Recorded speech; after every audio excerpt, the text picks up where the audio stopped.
மரியாதை குறித்தும் சகரியாவை குறித்தும் வாசித்துக் கொண்டிருந்தேன்.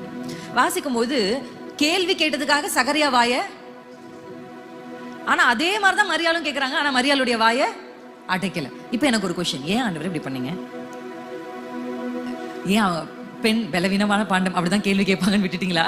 இல்ல என்ன நோக்கம் அப்படின்னா, மரியாளுக்கு சகரியாவுக்கு இதற்கு முன்பாக தாமதமாகி பிள்ளை பிறந்து பெற்றெடுத்து அதை வளர்த்து அதை சுதந்திரமாய் நிறுத்தின ஆபிரகாம் ஒருத்தர் அடையாளமா இருக்கிறார்.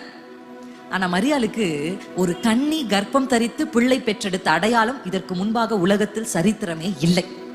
ஹல்லேலூயா. மரியாள் क्वेश्चन கேட்கலாம், ஏன்னா முன்ன பின்ன இப்படி நடந்ததே. ஆனா சகரியா கேள்வி கேட்க கூடாது, ஏன்னா முன்னாடி உன் முற்பிதாவுக்கு அது நடந்திருக்கிறது. ஹல்லேலூயா. ஆமா, அதனால தான் இந்த டிஃபரன்ஸ் ஆண்டவர் எனக்கு இதை வெளிப்படுத்துறாரு. அப்படி நீங்க வேதத்தை வாசிக்கும் பொழுதெல்லாம் அந்த வேதத்துல கர்த்தர் சொல்லி இருக்கிற வார்த்தைகளுக்கு நீங்க கேள்வி கேட்டு கேட்க கேட்க கர்த்தர் புதிய புதிய வெளிப்பாடுகளை உங்களுக்கு தருவார்.